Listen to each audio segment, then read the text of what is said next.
Oftentimes when we talk about critical memory is like there's these capacities that are stunted because in childhood, if we don't have the attachment, we don't really experience the full connection, right?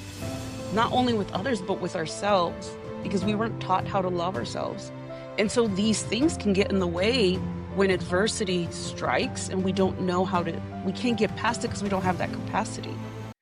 You've arrived at the Mental Health Spotlight podcast with therapist I love Tice. that.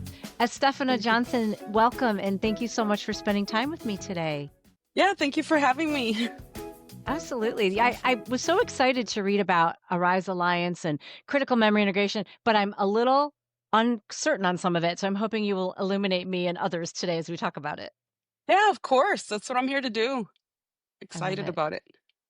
Can we learn a little bit about you first? And you have quite a history. You've done a lot of different things. Can we get a little snapshot of who you are? Yeah, I mean, I'm first generation Mexican American. My parents were from Mexico, and I was like, I don't know, maybe you call it an anchor baby because my parents got naturalized and got citizenship after I was born. Um, but I'm very grateful for that because I have both the culture from Mexico and then the culture from here, and I think part of that, it brought, of course, its own challenges. Um, as I think more recently as I started as clinicians, I know we always like do our own work. I've been doing that for a long time, but as we started developing this modality, we really started practicing on ourselves too and using these approaches ourselves. And I just made so many connections about how I ended up in the field because it seemed to be just like by happenstance. Being Hispanic, it's not a very common thing to go to like a therapist for advice. I always joke Interesting. around that in my family, the DSM would be like one page, just "ta loco," and that's it. Because, we don't do diagnosis. And so you I never love your would have humor. guessed. Yeah, I never would have guessed that I would have been in this field. I would have just never, ever. But honestly, like when I went to college, or tried to the first time, because I didn't do well at first, I was working at a place. I don't know if you remember Montgomery Wards, but it's like an old store I from back in the do. day. I Yeah, they were do. closing down, right? So I'm Yeah. working in the furniture department, and some lady said, "Hey, because I was looking for a job, I posted my picture up by my register saying, looking for a job." And she said, "If you give me a discount on a couch, I'll get you a job." So I gave her 10% on this like ugly couch, and I got a job in behavioral health. And that's kind of how I got into the field. Yeah. It's awesome. And, I'm so glad you did get in the field, but it's not always a path. Like, I never thought I'd work with disordered eating, and now it's my specialty. Who knew? And I kind of fell into it Yes. like you. Good for you. Yes. Well, I'm glad we have Yeah. you. And Yeah. you've done Thank you. quite a bit then since falling into it. You have quite a career behind you.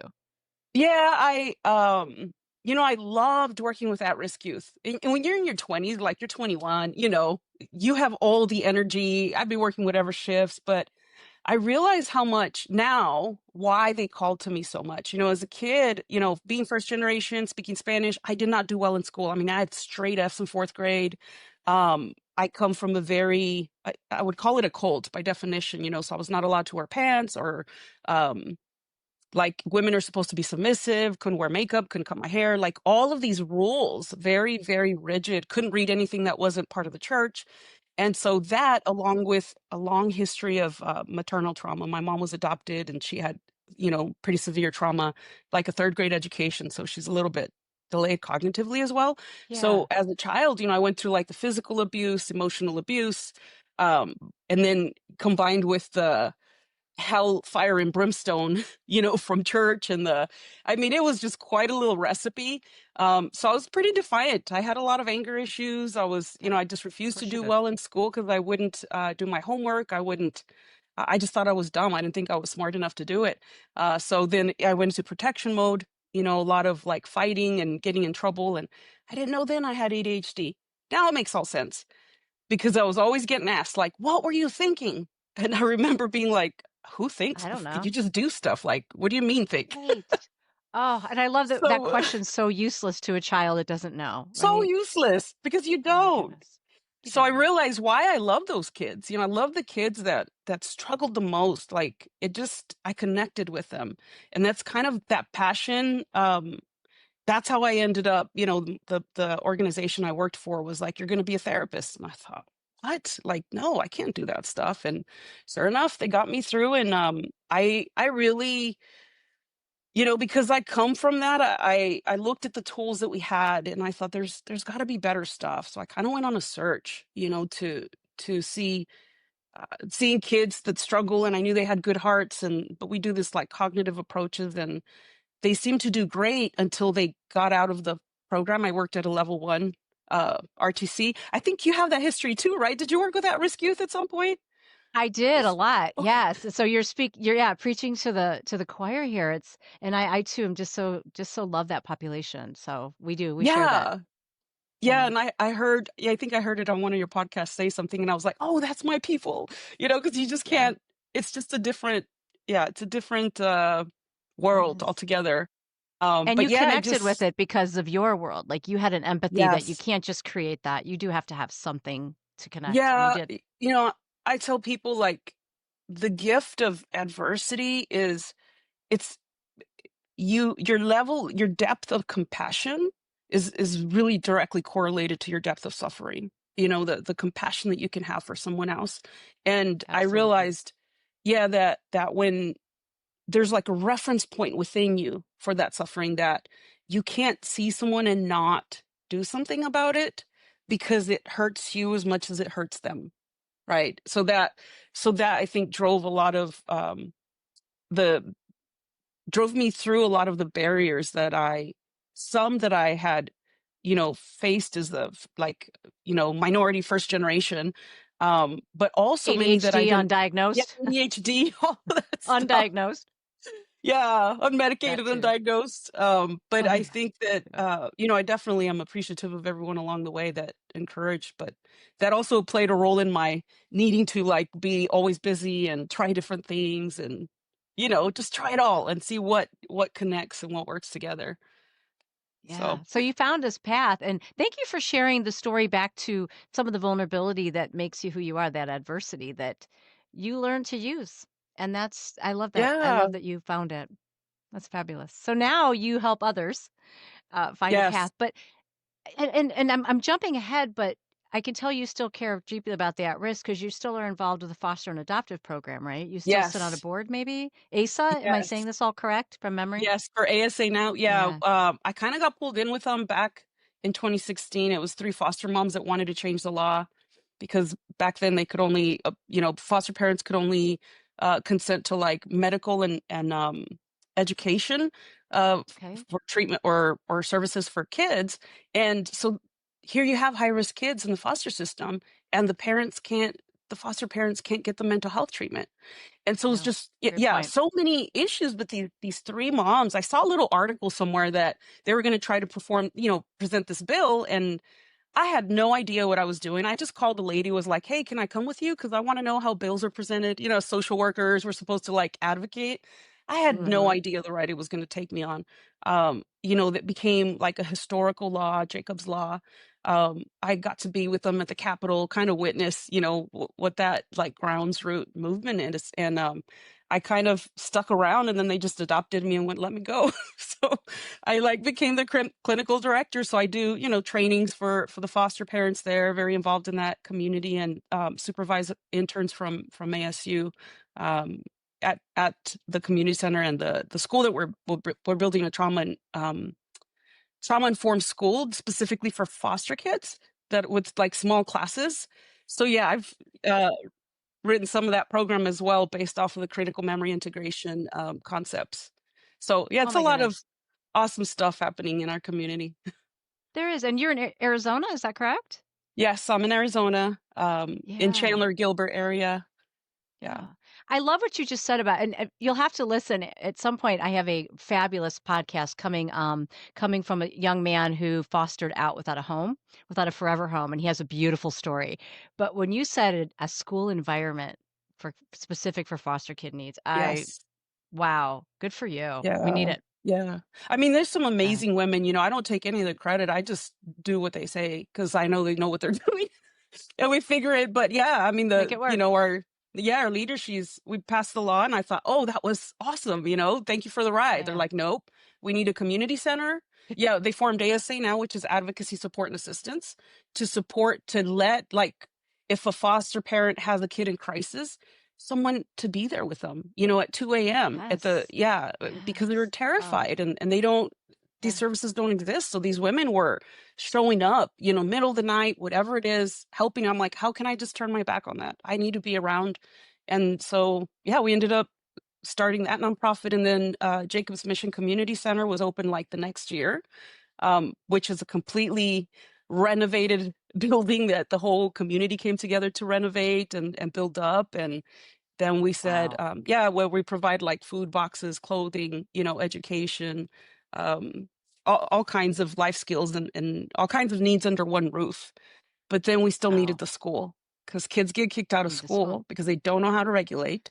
They lose, 30% every time of get behind every time they move Yeah. schools. And so we said, this is a problem. Cycle. So we need it. Yeah. Yeah. So we're It's a opening up the cycle. school. We just broke ground a couple months ago. We're holding classes through Jacobs Mission Community Center right now for Shade Hmm. Tree Academy, but we just broke ground a couple months ago on the school we're building. So I'm excited about that. This is great timing. And, Yeah. I didn't look, well, probably because your profile didn't go into deep into this. And here we are. But this is Yeah. beautiful. And I'm going to Yeah. put in the show notes all these things. So if people want to support or donate, that they'll have access. Is that okay to Absolutely. Jacob's mission and stuff? Absolutely. Okay. Yeah. Yeah. This And is that's what good I love stuff. about, yeah, that's what I love about Arise Alliance is it's a nonprofit and their support. I couldn't do anything if I didn't have like people, I'm a doer all of here, but I need people to support and an organization that understands that. Yes. And so, Yes. I'm like, I think we need to do this. Okay, go do it. Do this. Okay, go do it. It's like they're whatever it is that they're open to. So even with, we started with critical memory integration, but I'm like, we got to reach out to the community. We got to be able to bring information to those that would never set foot in a therapist office. And so, Wow. that's other stuff that I've been doing with with the city of Chandler, which is just amazing. I mean, to be able to do all those things. And yeah, it's exciting everything that's happening right now. Yeah, and I see the link. It seems like trauma and the supporting of trauma at-risk kids, we know their trauma profile is huge. Your own trauma, Yes. your mom. So that Yeah. came I'm assuming that's what made critical memory integration come into your world, or did you find it like, where was that relationship born? So, previously I was looking for more effective trauma approaches because initially I was taught more like the cognitive approach. I'm like, this is not cutting it. Talk Even therapy. even though there's all this research behind the child approach. And I really wanted to like master it, but some of the cases that I had were the outliers. A lot of the cases I had are outliers. I mean, growing up in foster care, you could talk all 10 ACEs, all of the 10 adverse experiences. It's this very specific population. And so I started looking for other modalities. I found one I really loved. I became a trainer for like 6 years, did that. But I realized that a lot of modalities that we have in our field are very rigid. So they're taught for the sake of fidelity. And I understand, I can respect that. But newer clinicians come in the field, want to follow that. And people aren't like that. We're not like rubber stamps. Everyone's so unique and yes, and So memories broad. come in all different forms. And so, I'm trying to learn somatic approaches, eye movement therapy, memory consolidation, but all of them are taught like this is how you do it, and they don't teach you to step outside of that or how to modify. And so you kind of have to go based off of your clinical expertise.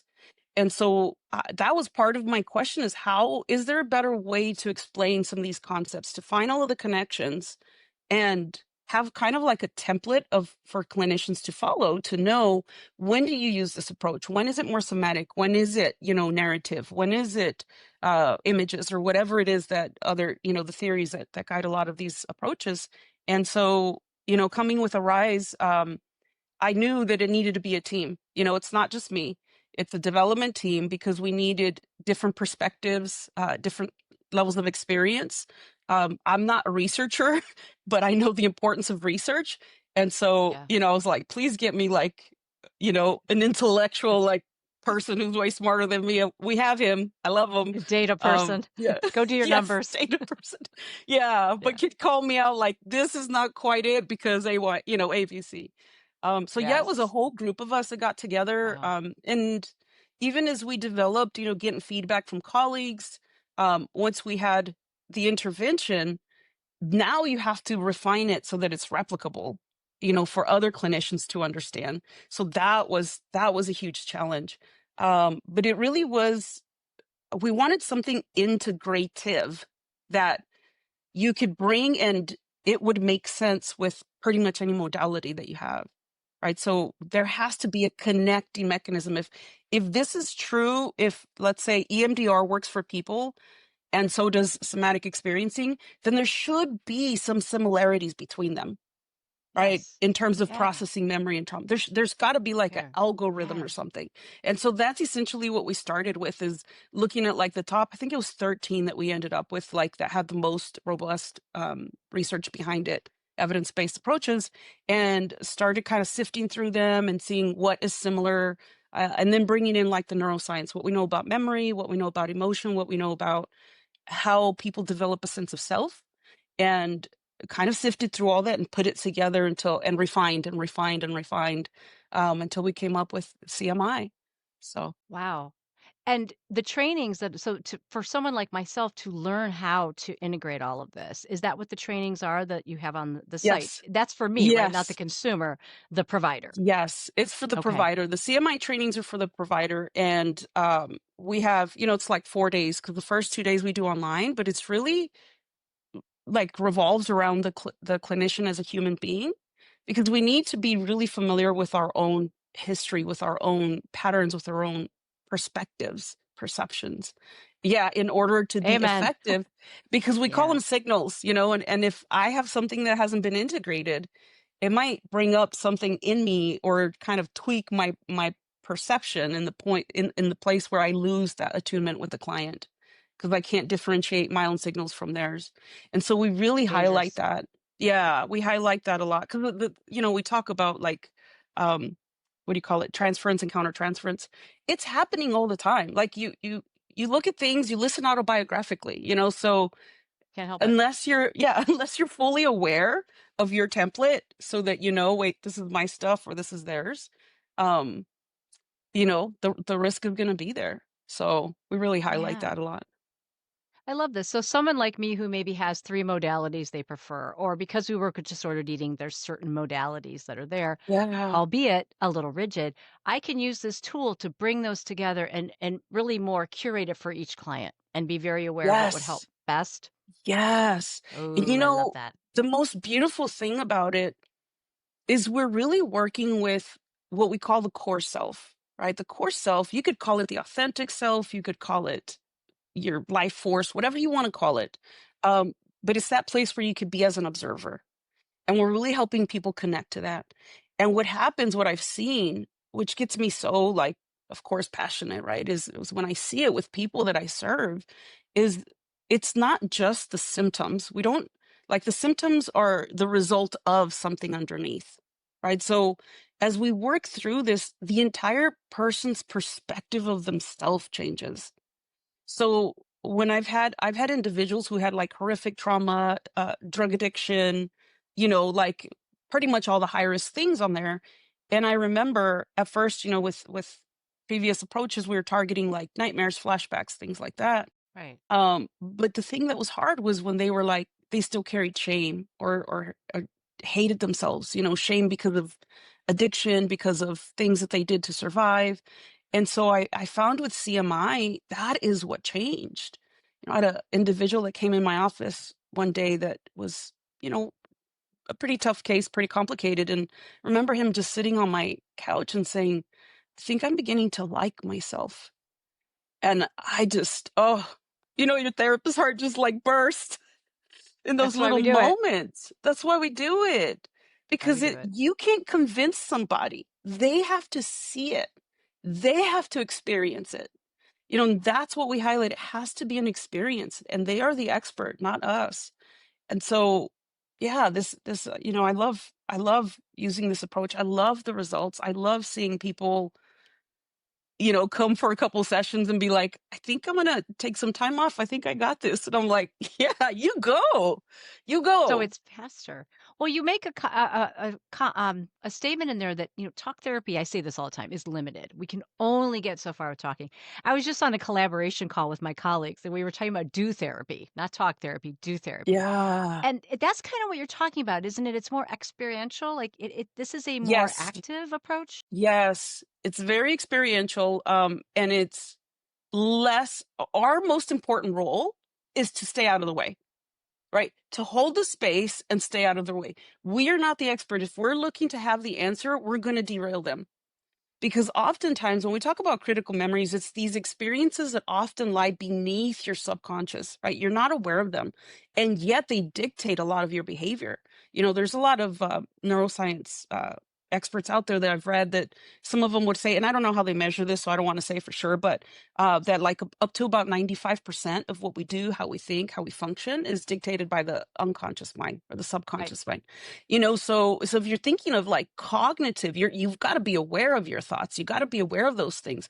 Just 5%. Why are we focused on that? Like that's like cutting off the Right. flowers on the weeds, for instead of getting to the roots. And the truth is, it's not always a critical memory is not always traumatic, right? A critical memory is essentially an experience that uh, your brain made sense, help your brain make sense of the world. But maybe this is why, like as a child, we know that developmentally our attachment styles, they start way before our long-term memory forms. A lot of like how we view ourselves starts before our long-term memory forms. Because if we don't have that healthy love or attachment, we carry these beliefs of, yeah, not being worthy, not being important.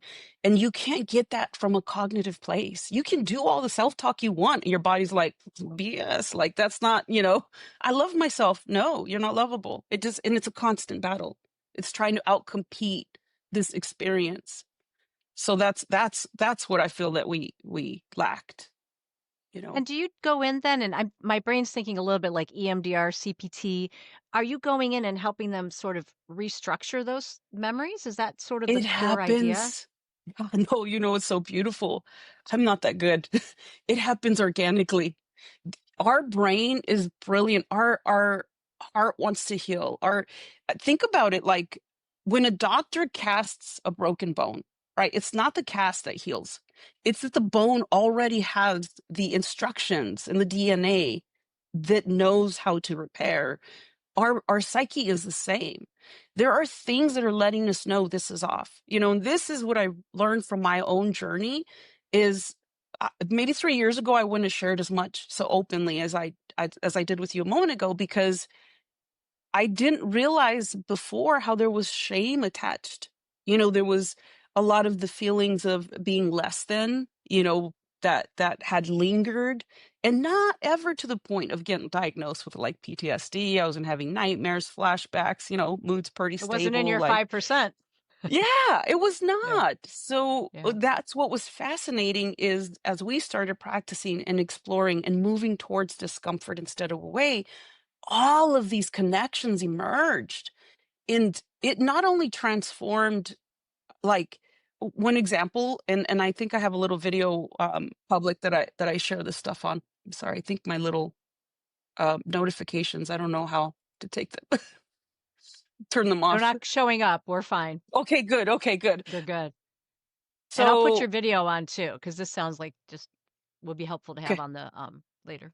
Yeah, yeah. When I talk about when I started this process, because we look for signals. So anything that comes up, when you do react a little extra and you're like, I'm just annoyed with myself. Why did I do that? Because Hmm. logically, you're like, why aren't you just chill? It's not a big deal. But you don't know where it comes from, right? Or you keep doing this thing you tell yourself you're not going to do, but you can't seem to break away from it. Well, what is it? It's not just a matter of will. It's coming from a deeper place. And so we really would sit and explore those things. So in one case, I was exploring this, we call it a signal. Um, just really simple. It was like I was supposed to go to Spain to train with a colleague of mine, a friend, and um, I rented a car, but we were supposed to go on base. So she calls me, she's like, why would you rent a car? Like, they're gonna pick us up. We can't just take a rental car on base. And so you gotta logically, of course, it makes sense, but I noticed some resistance within me. There was just this little part that was like, no. And I got curious because this is what we've been studying and trying to learn and, and, Selves. and practice. Yeah. So I went back and I sat with it. And lo and behold, this whole thing emerged from when I was like in my early 20s. It was a sexual assault that I experienced. And it came up, but at the time, I remember going into like, I'm kind of a fighter. So I just, I was like, You okay, described that earlier. yeah, I'm a scrapper. It's the thing I had to like work on. Good for But you. yeah, You need but it sometimes. it didn't work at that time. It didn't work. I wasn't able to protect myself. And so what happened is I was like, well, it'll be over at some point. Just, buckle up and then in the morning do this and take care of it. And I got through it. And I never got like nightmares, flashbacks, any of that. I just picked up and left off. There was a lot of stuff attached to that as to why. Why? But what happened in this moment is it connected to the idea. I didn't realize at the time I used to like, I love going to the gym. I took care of myself. And I didn't realize that my brain decided, well, if we can't fight someone because they're stronger than us, right, then we need to make yourself less attractive. And over time, I gained so much weight. And I didn't know. So even a year ago, I was like 40 pounds heavier. And I'm telling you, I haven't really changed much of my attempts that I would make before. It's not, I would do at least a mile a day where I would walk, but it just wasn't, things weren't moving. Of course, there's like the craving junk food and things like that. But the thing that shifted after this connection came, because what happened is I realized I never showed myself compassion. I never grieved, right, for what happened. The way I feel compassion for others, or I could see for another woman to experience that. And the reason why it connected to this is just so, it seems like now obvious, but it was that when we were going to Spain, I needed to rent that car because my colleague was really attractive, a very attractive woman. And deep inside, I was afraid I wasn't going to be able to protect her in a foreign country. Fascinating. That's what connected. Fascinating. And my brain showed me, no, if you don't take the driver's seat, she's going to be a target. And remember how you can't protect yourself? Remember what You got to happened? drive away. You've got to, so you need to be driving. And it Wow. was just such a small signal. I never would have even looked for it. I mean, once I processed that, connected to that, experienced that, I was able to, I mean, it was just so fascinating how my brain connected it for me. But even more so was what changed physically in my body as well after that. It was like something Let it released. go. Yes. Yes. And How now I long could did get that up and take walk. That, to get to that uh, point? probably like, I would say 25, 30 minutes. Once you, The whole process only took that long? yeah, yeah. Once you turn into the Wow. signal, this is the You issue, do. is that we get all tangled up with cognitions, right? Cognitions are Yeah. the result of what's happening underneath. Our subconscious awareness, like these feelings are coming up before we even think them. We can add to them with our thoughts, we interpret, but our nervous system is kicking in. Our subconscious mind is the key because it kicks in before our consciousness does. I love that. So, because so much in the work we do, we hear the false statements, the self narratives, and you're right, it gets muddy. And you're saying, let's go behind that, find the signal, find the cue, and then Yes. work on that. Yes. Perfect. And it works. Yeah, and if I had gone to a therapist, which I wouldn't because it wasn't anything, it wasn't like no strong affect. It literally was like almost a little whisper, Yeah. of But you heard it. resistance. But I Hmm. heard it because I was tuned in and I got curious about it.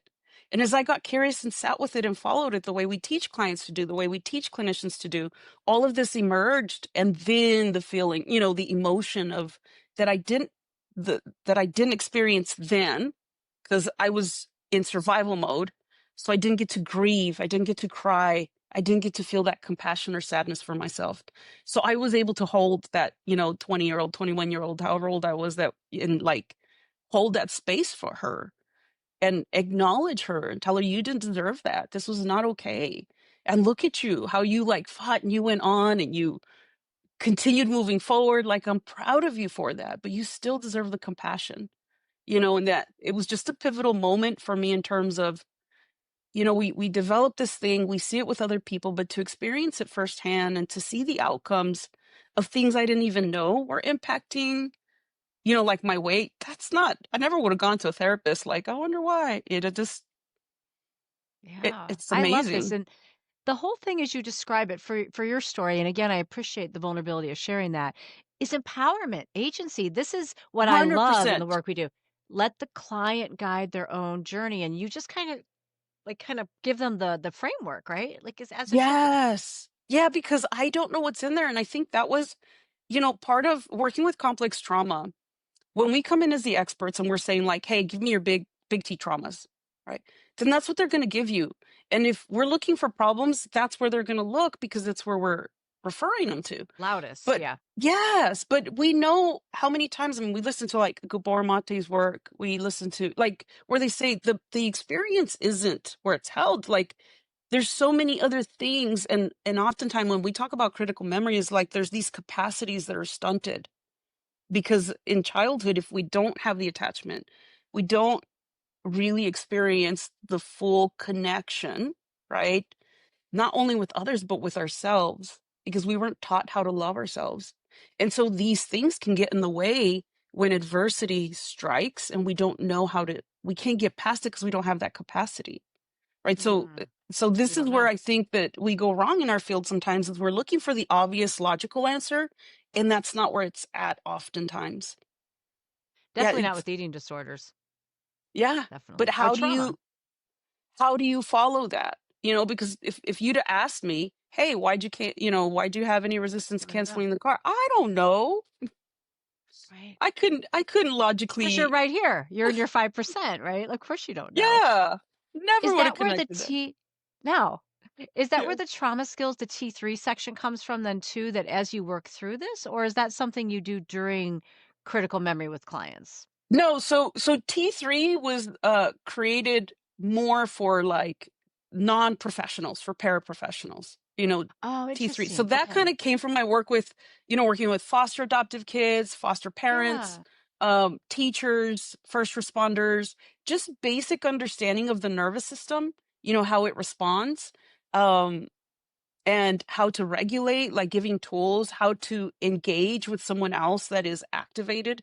I mean, it's a good one-day training for like newer therapists probably Okay. or interns because they get Or a the refresher basic structure. Yeah, a refresher. But I for have some of us. actually yeah, I actually, and I don't think we've posted this, yes, developed another program because here the city of Chandler had asked me to do a training with their staff.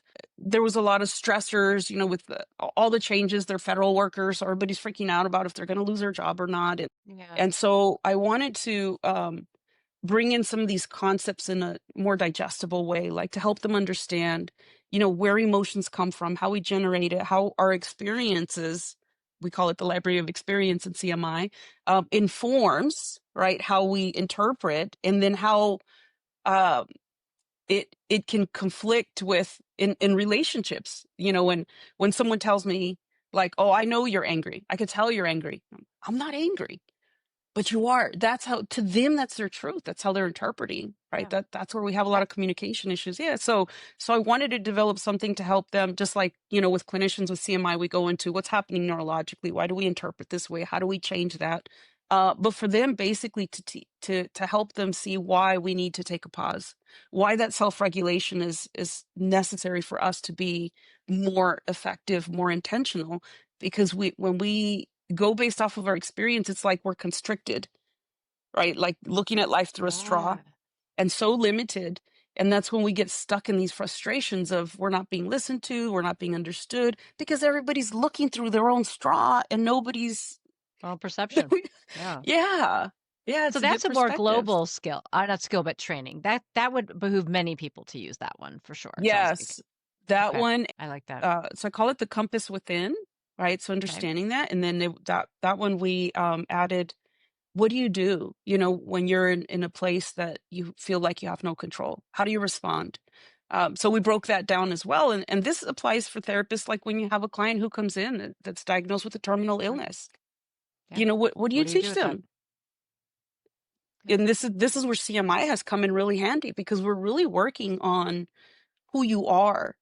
what you do with the time here, whether you're here 2 days or you're here 20 years or 40 years, if you live from a place that is authentic to you, you're going to connect deeply. In those moments, that's the beauty that life has to offer. But adversity, protectiveness, defensive, all of those things get in the way of Trauma. that trauma. Mm. So this is Yes. making it so people can have a life worth living, regardless of their past or their present Yeah. in that Well, last and example. what's beautiful is that this is another one of my experiences, but sometimes you have individuals that don't have like the obvious trauma, but they were raised in a way that does not align with like their true self. Like for me, I mean, growing up, to be a woman, you're supposed to just like cook, clean for your husband, wear long dresses, be submissive. Like I was not wired that way. Like Yuck. if this was like Salem back in the day, I would be burnt at the stake because I'm just that You like and me together. could not fit the Sounds mold no matter horrible. how hard I tried. So what is it within me that let me know that that was not the path for me? Right. When my culture is telling me that, when all of the connections that I have developed in my life, the attachments are based off of that, why would I rebel? Why would I leave the safety of that? I mean, to the point where I was homeless for a couple weeks back when I first tried to go to college, like disrupted the relationships, rejection from your community. What is it within me that took me in that direction? Now I see where it took me, and thankfully I like that all my relationships were restructured over time, more authentically, better connection. But there has to be kind of this disruption in who you think you are or who you were taught that you were in order to really truly discover who you are. Right. And people get so stuck, especially if you don't have trauma.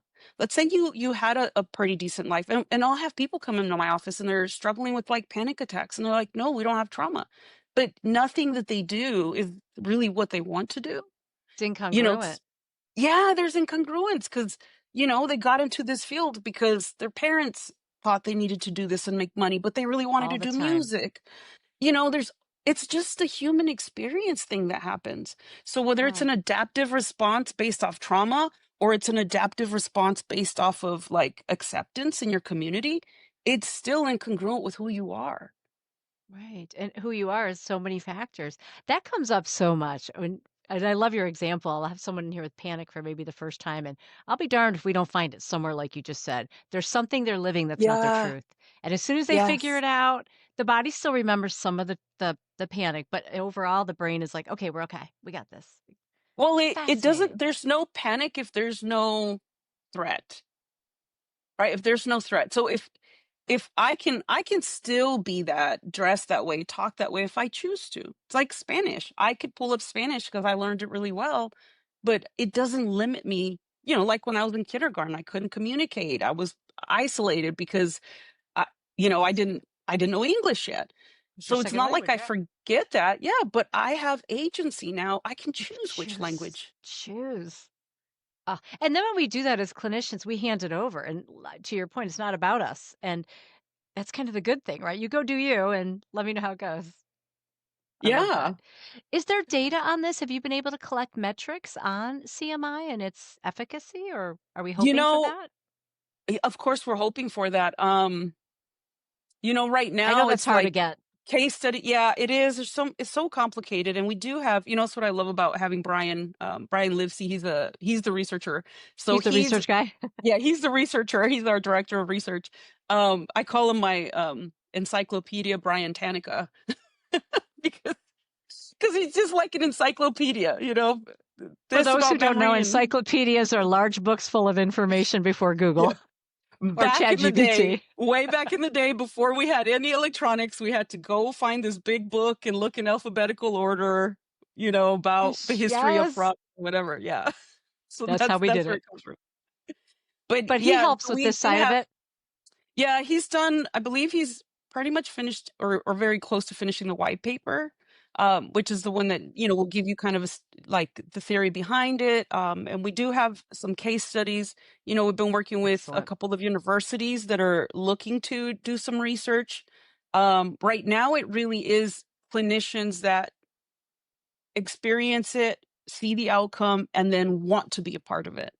You know, I Yes. love that now we Okay. have like a leadership team of individuals that are like, I have to be a part of this because I see it. I see the Yeah. efficacy. I see how it works. Yeah. I want to share it with my team. We always talk about when we get stuck. And Yes. I just looked at someone the other day and I said, we're missing something. I said, I've been with you a long time. This Oh my shouldn't still be goodness. there. What did we miss? You know what's beautiful about this? And I gotta pull up this message my colleague sent me because there's the colleague that I'm training. Um, is that so organic. It's so organic that we're teaching people to tune into that intelligence that is telling you what needs to be addressed, right? And it's the hardest thing as clinicians because we're so used to, let me use this tool or that tool. So it's probably the most challenging thing. But whenever that happens, it is so much more gentle than you anticipate. And so I had a I love clinician that. that just, yeah, that had you know, a lot of like complex trauma and a lot of work that they've done. And this is not unlike other experiences, but she had messaged me like, she said, the thing that we did, because we do a practicum during foundations, and she's like, I had an intake and they started sharing their stuff, and it's very similar to my trauma. So every time that happens, I always get physical sensations. She said, I felt nothing. And then she put like capital letters, do you understand what I said? Like, I felt nothing. I was clear. I was present. Like, how? You know, and she said, I've done years of EMDR on this. And it definitely had damper down, you know, it was desensitized, but it wasn't fully integrated. And the thing Wow. that we had followed, she's like, how is it that that happened? Because it wasn't this like huge, intense, you know, she had emotion as we processed, but she saw the outcomes, and it wasn't even in her work that she was trying to, the thing that she addressed wasn't even about work. You know, it's about other areas. But again, Wow. there But was it there came was some in. incongruence. Yes. But it impacts everything. It impacts all your areas of life. Not because it's about how we adapted, right? It's not about what we experienced, but how we adapted to that Mm-mm. experience. And it can limit us in so many areas, and we don't even know that that's what's limiting us. And I So, like that you said yeah, it's gentle because it's not always a big aha moment with tears and, pounding your back. It can almost yeah. happen behind the scenes a little bit. Is that fair to say Mhm. that it makes me think of something like Yes. acupuncture that works sometimes and we don't know why, and then all of a sudden we're like, okay, we got it. Yes. Yeah. Yeah. Oh, I love that about it Yeah. because people are afraid of trauma work. A lot of times people will say, I don't want to go there. I don't Yeah. want to go to this place. And your place sounds a lot safer. Well, because we're following the signal, we're not the ones dictating where they go.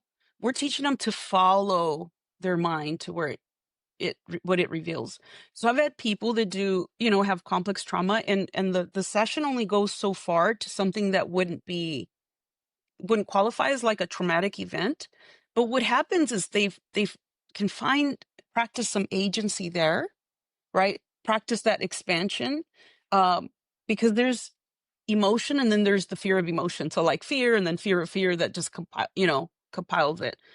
So it's really learning to tune into these things. And you know, I do want to put the caveat, like when someone has like very complex history and very activated, we've got to be very cautious and intentional, right, Thank you. about when they're Yes. ready and where they're ready.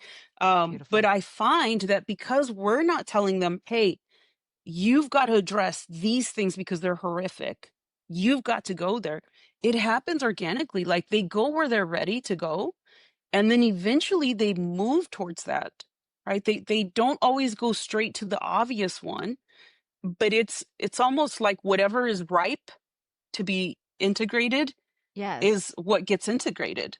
And with that, you know, their experience of themselves, of these memories or whatever it is, starts to shift. It Mm, starts to shift because they're like, oh, I noticed this thing changed. Maybe I can do wow. that. Does that Right. mean too, sometimes we're cautious to your point, we don't go too deep or start things like EMDR or whatever if somebody is in a very vulnerable place, but this sounds like you almost could do it complimentary. Is that fair? Yes. Yeah. Yes. Wow. Complimentary, and I mean, I've done a CMI session during the intake, like, not just because they were Really? there. I see the signal, I ask if they're curious about it, or they're asking me, "What do I do about this? What do I do about this tonight? I have to go face this thing," and I'm like, "Well, we got about 15 minutes if you wanna explore it really quick." So, I had an individual that, Quick. yeah, that had a situation that night he was gonna face, and he's like, the last time he had, like, lost it, he had gotten in trouble, he didn't wanna lose his job, and normally we might be like, well, let's practice breathing techniques, let's practice regulation, grounding. Maybe you can talk to the individual to come up with a plan or communicate more effectively. Like, those are the more like conventional approaches. But when I offered, because he was my last client and he was really desperate for that, like, we can explore and see where it comes from, then it might change all of those things. And sure Wow. enough, I mean, it didn't take like 4 minutes. It was like baffling to me. I mean, he went Love down, it. yeah, to this child self when, that was had an like abusive stepdad. And he's like, but what does it have to do with tonight? I'm like, just let your brain reveal to you. Let's just, and sure enough, it replayed. And there was a situation with his son that his brain was like, oh, this is like that. But the fear was coming from that, not this, So you know? so then we're addressing Yeah. the correct source, not the current Yes. thing. Once So it it was can be really integrated, quick. yeah, once it was integrated, he looked back and I asked him, "What about tonight? How are you feeling about tonight?" He's like, "I could talk, I could talk to the coach. I could do this." He's like, "It's not even an issue. Why was I upset?" I love it. It's like finding the panic source. Mm. Yeah, because you're looking at it through that lens of back there, not the lens of right Mhm. now, because it kind of looks like, smells like, tastes like a little bit, So Yeah. Oof. your brain has to make these connections, and it's happening subconsciously. I want this in my toolbox, and I suspect we use pieces of it, some of us, but it's not cohesive like Yes, you yours will do. teach us to do. Yeah. It'll be an integration that I think we're craving. Is there a book or guide, or is the true resource just going to the trainings? Like, how is that where we would Yeah, go? right now it's the trainings because Okay. I mean we just the fact that we're here, you know, Mm. within 3 years, I think I was gonna typically ask it's 3 7 to years? 10 years. Yeah, Wow, less than it's 3 young. years. I mean, we just started running the trainings January of last year, and it's really Oh, refined. it's Now I new. would say especially the last 6 months consistently have clinicians who feel capable of doing it, and run with Okay. it and, ask to be a part of it, to become trainers or things like that. Because So it's a baby. It's a it's a baby, baby. It's a which baby, means it but has so much.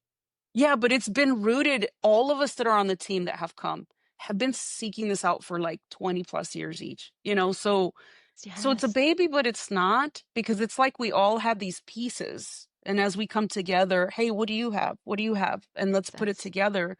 So that's why I say, I mean, it took this much time to maybe glue it together, but it's been a process in the making from experience, from observation, from our own like hunger to better understand. But yeah, so of course, unfortunately, like me and Brian are the main ones that arise. And so anything that's been written, created, established is us on the that's compute. okay. So you will see I it love like it. there's no books yet. Like, we That's have okay. our manual that's getting finalized. But yeah, I'm glad we're talking about it's it now then, to grow it and to absolutely. grow the interest in it. It's intuitive to me. I think of my own thoughts and my colleagues. There's nothing in here that doesn't sound familiar to what you just said, Yes. but you've put Yes. it in something template, as you called it, a safe, gentle Yes. template. We could Yeah, use you that. ever gone in like in a session and you just see it beautifully unfold and you're like, what did I do? Like how did it Right. work with this person? Can I How do do I it do that? again? And how do I replicate it? Because you don't even know Right. where it just happens so naturally. Right. That's what we are looking for. What is Okay. that thing in the background? Is there a pattern? Is there like an algorithm of when an individual has these aha moments? And is there any way we can support that process? Right. And not just like dictate it. We can't dictate it, but we can support it. And when it's powerful, it's probably happening when you're not really trying. You're kind of just being curious and exploring. Yes. So Yes. that's Oh, the state that we curious. have to stay in. We have to stay in curiosity. You can't stay in curiosity if you come in with your agenda, with your template, with your script that you've got to run through. Oh, Yeah. I So love that. It's the detective. So many times I just look at my client and say, I need you to go observe and be the detective because we don't know. I love the yes. curiosity. Yeah. And then we're all part of it. And it's almost a little, I guess it adds a little whimsy to it. We're not this broken thing. We're just curious. What's going on with this human self? I love Yes, it. I love it. absolutely. And the beautiful thing, at least from my experience too, is I am so proud of every version of me, like even the one that made poor choices, because I see what she was trying to do. I'm like, honey, look at you trying to like find your own way. Oh boy, you were a mess. Like, You I would have loved see her as a it. client. I love her. I love her heart. I love her spunk, her spirit, and we've learned to like tone her down a little bit. Like, you can't be spiky all the time. You gotta like chill out, but Got to harness her in a little bit. Yeah. yes. But that's the beauty, and to be able to help others see that within themselves, you have to know the path to do that for yourself. Yes, and you're proof of it. Your history to where you are now shows that, wow. And you are Yeah. embracing yourself. You're not ruining it, shaming it. You're No, clear of that. 100%. I'm In fact, I mean that's the piece I think that to me, as professionals, sometimes we fall short in trying to appear a certain way. We're all human. Like we go through these things and we talk about authenticity, but who teaches us to be that? Right, And so I try right. to like always be that for individuals. But you have to be truly, connected to that within yourself. So like if there's any shame or guilt or any other emotional like weight connected to these experiences, that's where that transfer, like transference, countertransference happens, right? But if you're truly integrated, I can have someone come in, let's say like I've had clinicians who are like, how do you deal with like racial slurs or things? It doesn't bother me. Why would it bother me? Like, if they're here and they're seeing me and I'm like, oh, they have this and they're seeing me, like, what an opportunity to transform their experience, and to truly be in that place, you have to be solid in you. You have to know your intention. You can't be in a defensive or protective stance. And so it Mm, absolutely, as clinicians, I think if we don't do essential. that, yeah, Yeah, and this gives you clinicians themselves the opportunity to do their own CMI as part of yes, learning it, but yes. also using it because we get our own reciprocation for what we do. Yes, I understanding love what's it. happening when these signals come up. We're not looking for answers outside of ourselves. We know how to find them within. Yeah. Oh, that's Yeah. beautiful. There's the tagline. What's your hope? Where does this go? Like pie in the sky here. Where do you want to see this? Yeah. I want to change the world.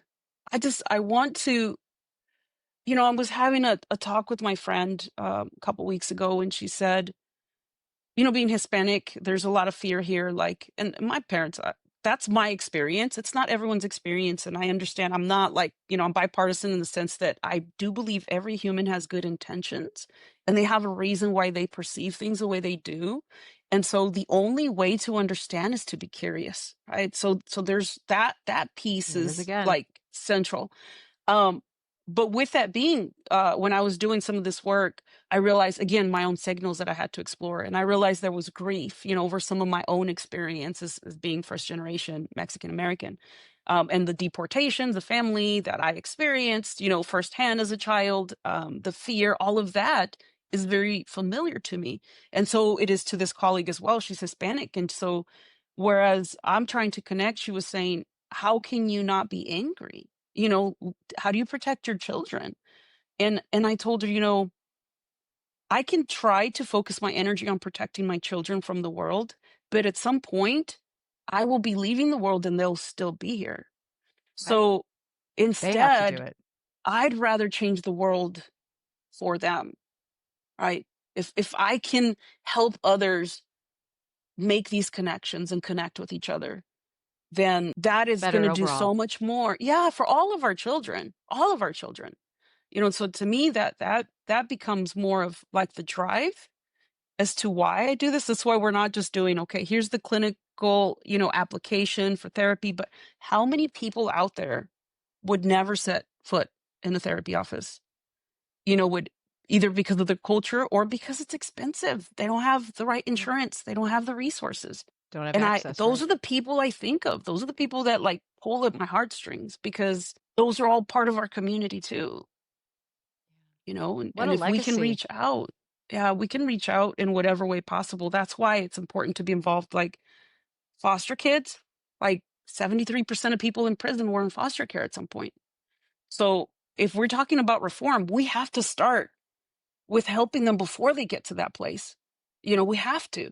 And if we want Which to are at improve risk. safety and decrease crime, then why wouldn't we go help the people who are struggling with crime all backwards. Like these are the things that I see that's why I'm passionate. That's why I work. I do this, I go there, I practice here.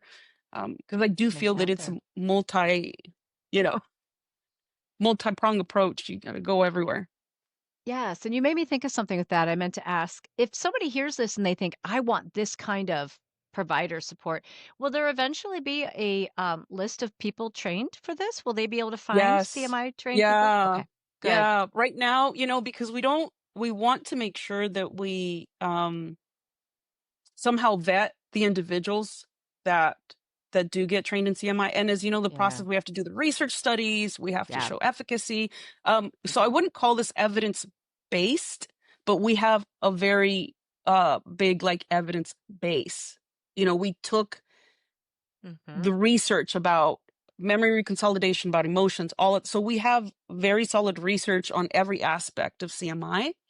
mm, Kind of, I tell people it's like if you create a new food. Yeah, if you invent a bread or something, you got to get the FDA approval. But if you create a new yeah, sandwich, the bread's already approved. Whatever you put in there is already. You don't have to, yeah, run every combination. And so that's how I right. see CMI. Everything that we've put in it Well has said. a clinical rationale. Yeah, with research. Yeah. No red But flags for me. It sounds so intuitive and, yeah, what we already do, just better. yeah, just more A lot intentional, better. more clear. Yeah. Yes. But Yeah. we're hoping that, more clinicians, if they're drawn to this, if it resonates with them. I mean, we do give CEs, we did get that approved because of We love what we're those. presenting. So yeah, I think it's like Thank you. 31, yeah, 31.2 or so. Yeah, it's a good amount of CEs. Signing up. So it could be like that takes care of my year. Um, Done. but yeah, we do have a list of like the leadership team right now, which are clinicians who have been with us for a while that have, done enough cases and case consultations that we know they get it. They're You trust good them. and they get, yeah, we Okay. trust them. But hopefully we'll start as we train more. I mean, we have several states now and we have some people in Spain. We have now an individual from Kuwait, an individual from Brazil. So it's exciting that we might end up in other countries before we spread out Cleveland, here. Ohio. You got Yeah, some fans Cleveland. probably here in Cleveland after Yeah, this. love At least it. my team Love at it. very least. Well, and that's why we're having these conversations because we want to get it out there. We want to start the buzz. We want to get people interested. It's one more way to help the folks that we serve and all of us, not just people we Yes. serve. I love this. Yeah. Yeah. And I'll put again everything in the information will be in show notes for people to access and learn a lot more. Is there a word that describes your journey? I almost want to say your personal journey in this because professional doesn't sound anywhere near as interesting. You have quite a personal and professional journey. I think I would just say awe. Just in awe of what's possible, in awe of I love people. I love all kinds of humans. I mean, I love it. I love, just when I see resiliency of the human spirit, even when I have individuals that come in and first time they're like, I'm a psychopath. And I'm like, psychopaths don't make appointments and see therapists, Bob. Like they're okay with being a psychopath. So let's look at why you're showing up here and not just accepting your full, psychopath. Just and you see, yeah, and you see them. There's something in them that is hoping. There's something in them that is wanting to be more because you are more, you just have not learned how to be you. And that, to me, to see individuals like that, uh, I can't even express it. It's just so beautiful. It's those individual moments, sitting one to one with another human, going through some of the most horrific things with them, like being able to bear witness to that and seeing them emerge on the other side. Like, that's all I could say is awe, like, to be able to see that over and over. I had an individual who Beautiful work. came in and yeah, in his last session, he said, "I actually welcome flashbacks now." And that to me was like, "What? Can you repeat what you just said?" I don't think he said, because this person had come to me because of flashbacks and nightmares. Right. And he said, "Well, I just know that, it's something that I experienced." He said, I'm really curious because I know I'm going to learn something about myself." Stop. There's that curious again. Oh, I just love that. Oh, I those love things, like, that. how else can you express that? Ah, Yeah. If all, yeah, and I agree with you. And I think the way you've described this, it makes me think of that. You're just like, wow, your own awe, the awe for what you experience for other people. And you definitely have yeah. the energy for this. You have the passion for it. Like you're a great driving force for this. The world is fortunate that you are willing to keep pushing this and help people and make it easier. Yeah, it didn't come without a fight. It did not come without a fight. I promise It's a you.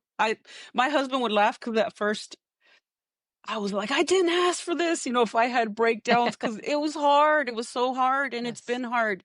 But when you have something in you, you can't not do it. You can't. you have to. So it's almost like it's driving you, and you're like, "Here we go again." I There's your don't like public signal. speaking. Yeah, yeah. I'm better now. I've accepted a lot of my stuff, and I see, how all of that. At the beginning of like 2 years ago, I'd been like, not a podcast. What if I accidentally start speaking Spanish? Like, just kind of Awesome. screw it Are you up. Just kidding? You mean you'd be like, human? You mean when you're human, yeah, you don't want to show yeah. anybody? But once you embrace it, then it just frees things up. So That's the beauty I of it. say everybody has that within them. I truly, truly believe that everyone has that within them, and it it takes work in terms of undoing everything you've been taught, and connecting to who you really are. But once you find that, the sky's the limit. You can. I do feel when I'm like, yeah, I'm going to change the world.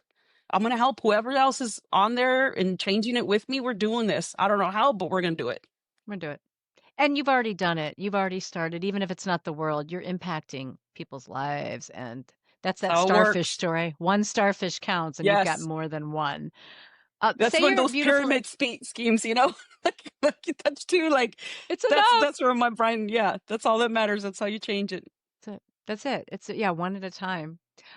Say your beautiful name again, so I don't say it wrong. Stefana. It's where the accent goes. Yes. What's I so funny is I actually don't know because my mom would call me Stephanie, and in Mexico you're supposed to put an accent so where the ana goes, but because there's no accent, you're supposed to phonetically, according to the rules, the grammar rules, it would be yeah. Estefana. That's how I would Estefana. pronounce it Yeah, yeah. in my So I'm ignorance. okay. Yeah, a friend asked me, "How do you say it?" I was like, "I don't know. I don't know how to say my name." And I'm trying to learn Spanish, So so I'm go like, by can I like yeah. not ruin her beautiful name? I'm like, Yeah, yeah. you could say Estefana.